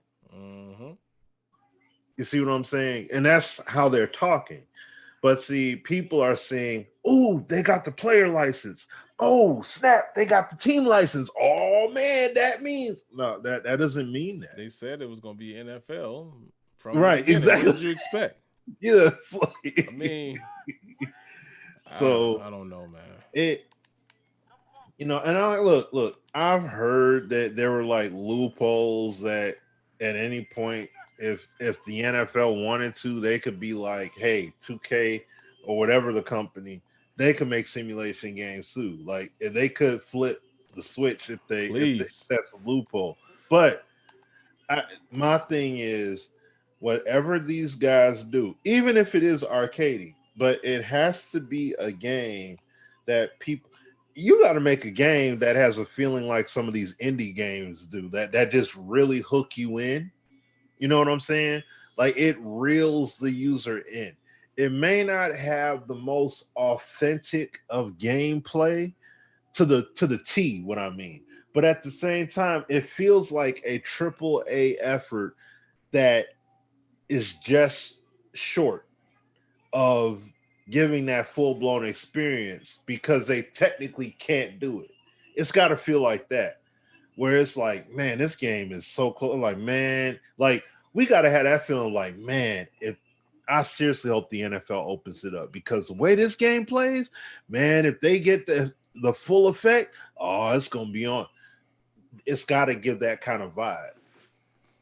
You see what I'm saying? And like me playing PC games, and like I play, over these past few weeks, I dived into some of my Steam library, and I have a few indie games, and it's like the way some of these indie games play, you would be like, man, if they had the AAA backing, and they're good, and that's what I'm saying. Like, man, if they had the AAA backing, bruh, this game would be lit.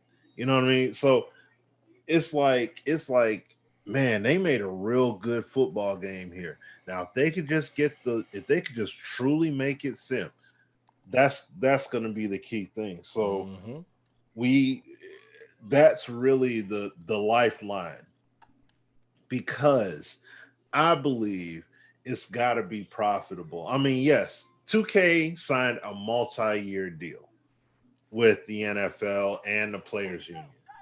Okay, once again, if they put a game out that does extremely well and people are really feeling it, I'm telling you, that's going to open it up. That potentially will open it up, because you know how people are about the post-purchase transactions.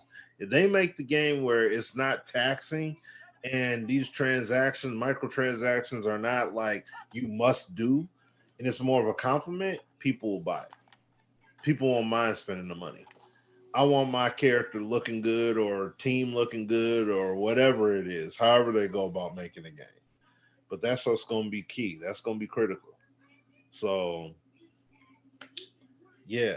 But I mean, that's all that, that's all I really got on as far as that is concerned. That's it. But yeah, I can only hope for the best, man. I want them to. I want the game to be phenomenal, but we got to see, man. We got to see. Yeah. So, yeah, we'll see, man. I mean, listen, all we could do is hope for the best. That's it. Mm-hmm. That's it. Just like anybody else. I want another game. I want more competition. I want a real NFL game. I don't want no quote unquote. It's a non-simulation stuff. I don't want that. Right. And it's left for interpretation. Like, is it going to be? Is it NBA playgrounds? It can't be. In theory, I don't think it can be even what Backbreaker was. Because I don't feel. See, here's the thing. Well, most people might not remember. Me and Smitty and quite a few others in the community, we paid a lot of attention to that game, talked to the devs and all of that. They never said that their game was considered an arcade. They said our game will have both arcade and simulation elements, but it was never categorized as an arcade product. Maybe by the time it got on mobile, when all you were doing was, playing the alley or whatever it was called. But so they were able to just make a football game. Same thing with 2K8. 2K8 was a football game. It wasn't an NFL license. But no NFL license, right? Yeah. And that's why I don't think the chances of us getting an 11-on-11 situation are slim to none. Because again, you have to ask yourselves, guys, if you're the NFL, where's your benefit to have one company make the game that's supposed to be your simulation license product? You have another company that has a license with you, and you will let them cut the corners or, let them get a loophole. Like, it don't make sense. The NFL ain't going to allow anything that resembles a simulation experience. If that was the case, they should have just said, oh, we partner with 2K now as well. So, right. I don't know. I don't know what it's going to be. I just hope it's fun playing game. And like I said, I hope it inspires two things. EA to get, themselves together, those at up top, and realize, wow, we don't want anybody's attention drawn away from our product looking over there. Right. As well as maybe it lets the NFL say, you know what, there's a market for 2K. You know what, we did business with them before. We might as well, allow 2 games again. We'll see. So that's about it. It's not about nobody down in the game. We just always try to look at things from a realistic standpoint. Don't get your hopes up too high. Yeah.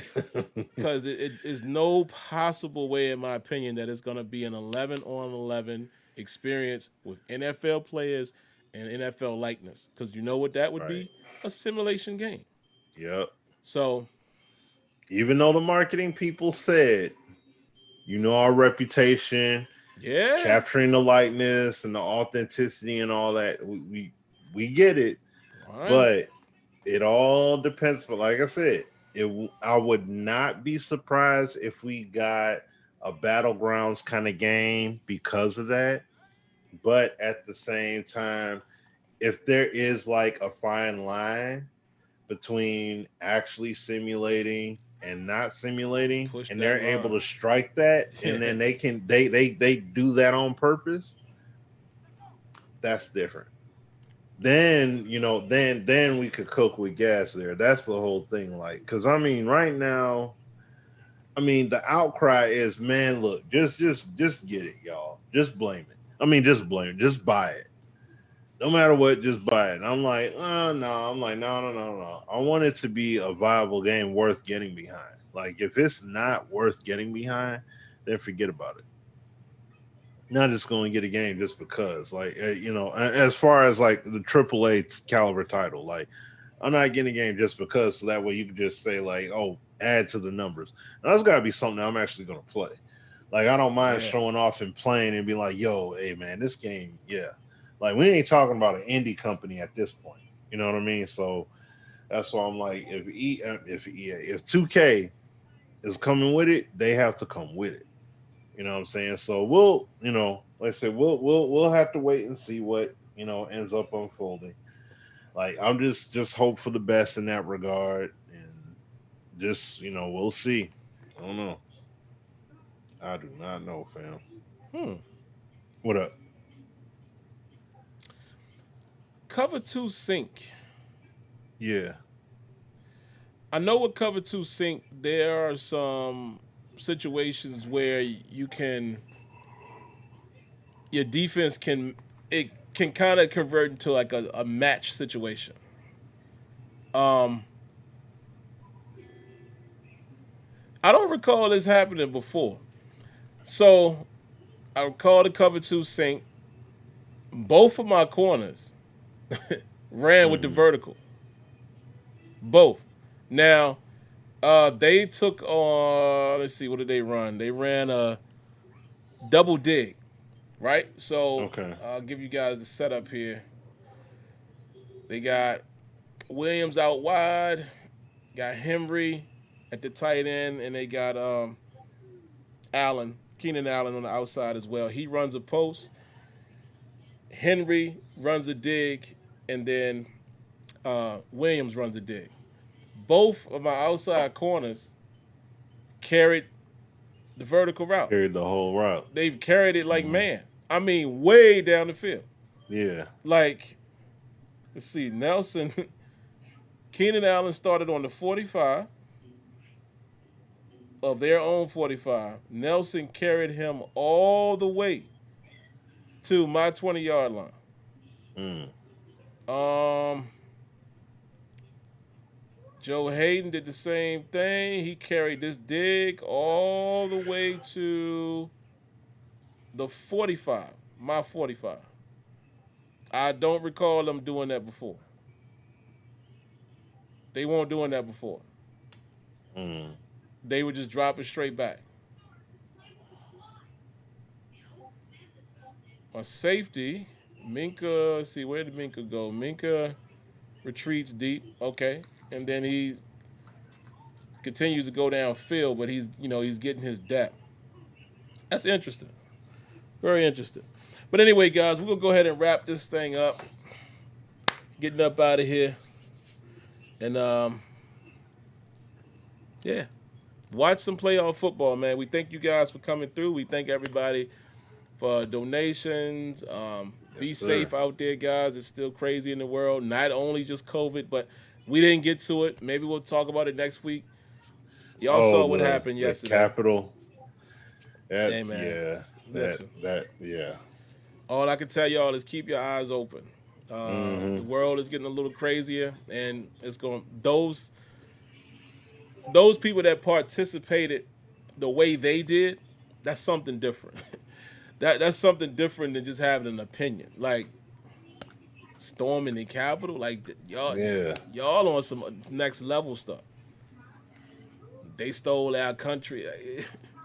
Use your third eye, folks. That's something different, and I hope I ain't gonna go there tonight, but be safe out there, man. Whether it's things like that, COVID situation, just everybody be safe, stay prayed up. God bless. Hope everybody has a good night and enjoy some football this weekend. And if your team is playing, I'm rooting for you. Unless you are a Browns fan, I just can't. We'll catch you guys next week. Y'all be good. Yeah. Peace.